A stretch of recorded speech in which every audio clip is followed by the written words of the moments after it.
Happy NFL Trade Deadline Day. I'm Harrison Graham. Welcome into For Verts. We're going to react to some of the trades that have gone down this morning. So let's go ahead and dive on into it here. Za'Darius Smith to the Detroit Lions. They land a pass rusher after losing Aiden Hutchinson for the year. Kind of feels like this has been in the works for days, if not longer now. They get Smith in a future seventh for a fifth and a future sixth.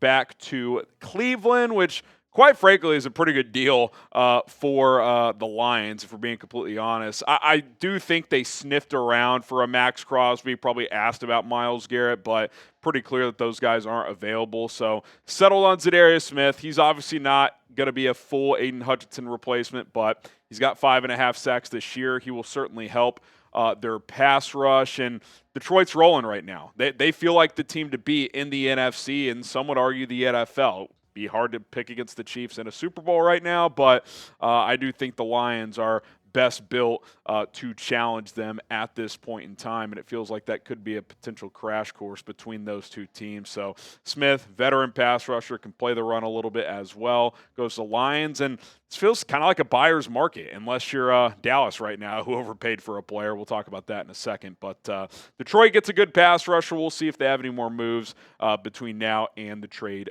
deadline. So before we get to the next trade, hit that subscribe button. We'll be back after the deadline concludes with kind of a reaction to all the big moves that happens today. So stay tuned for that. Subscribe to the channel, NFL news, rumors, game reaction, trade deadline coverage. Want to do some more live shows in the future as well. So let's get some more subscribers. We're like 600, 700 away from 5,000 subs. Thanks for the support. All right. The Bears and Bengals made a trade earlier this morning as well. Khalil Herbert to Cincinnati for a 7th-round pick. Zach Moss suffered an injury for the Bengals, so they needed another running back with Chase Brown. Insert Khalil Herbert, who they send a 7th-round pick to Chicago to land. Herbert had found his way out of the Bears running back rotation this year after rushing for over 1,700 yards in his first 3 seasons with the Bears. They signed DeAndre Swift. Roschon Johnson found a bigger role, so he was kind of on the outside looking in, and with Moss getting injured, Cincinnati needs a second back to pair with Chase Brown, and there might even be a scenario where Herbert starts at some point, and they might utilize Brown as like the 3rd down guy. So definitely think he'll get opportunities there. He tweeted out, thank God, because he just wants to get back on the field, obviously.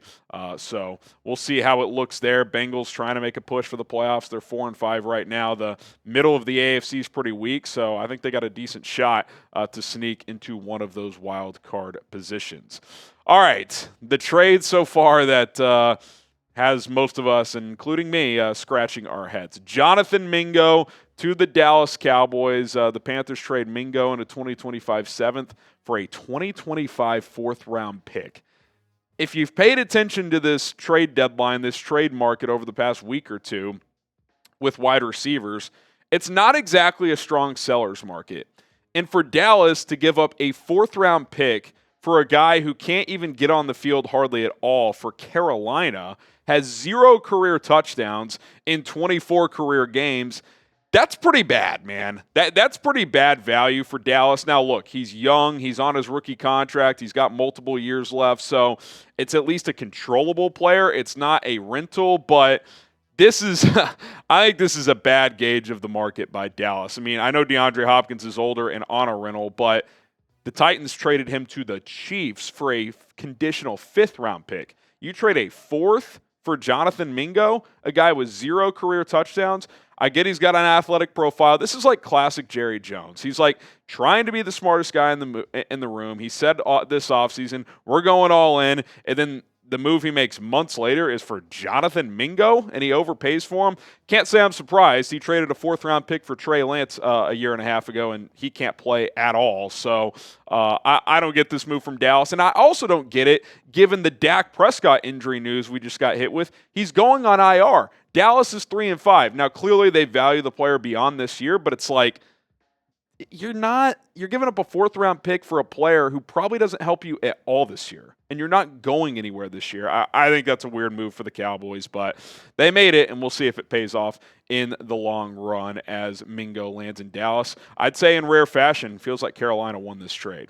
All right, let's get to some kind of rumors that are out there. Marshon Lattimore, are the Saints going to move on from him?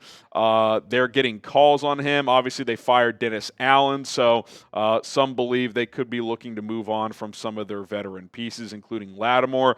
There's a report that came out yesterday, and you got to think that would continue through this morning, that the Chiefs are interested, because if you watched the game last night, they were basically just throwing away from Trent McDuffie, and Kansas City's had multiple cornerback injuries this year, Jalen Watson among them, who's gone down. So listen, Kansas City is a team that's gone all in. They've already made 2 trades for DeAndre Hopkins. That one's worked out pretty well so far.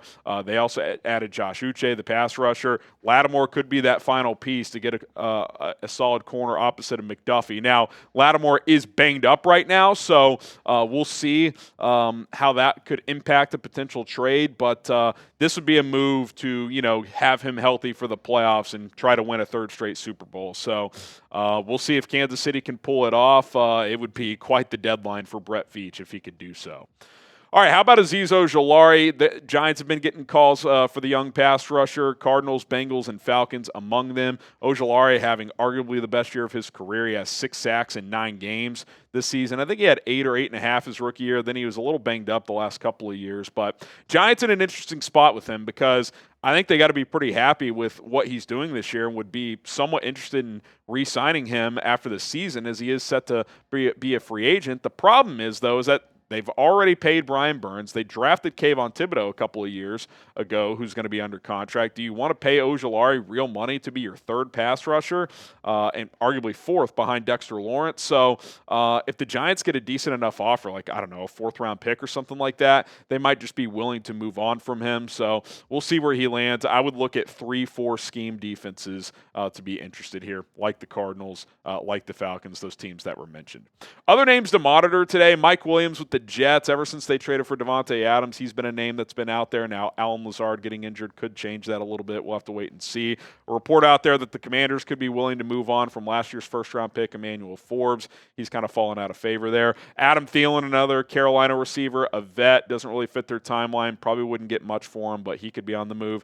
Brandon Scherff, the Jags offensive lineman, they already moved Cam Robinson. Reports that they would be willing to move Scherff as well. And then Bryce Young, who I know has started the last couple of weeks, won a game last week. Still chatter out there for the right price. The Panthers could be willing to move him.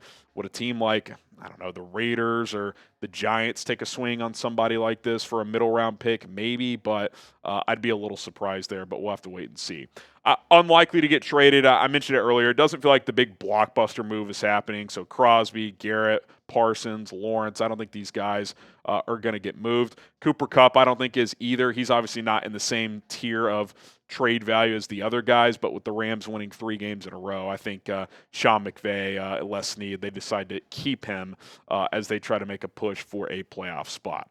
All right, there you have it. That's where things sit. Check my phone, make sure no new trades have come in. Doesn't look like they have, although Norv Turner has been hired by the Raiders. I know his son's on staff and might become the new OC with Luke Getsy getting fired, but what year is it? Norv Turner is 72 years old. Raiders, just very interesting as always.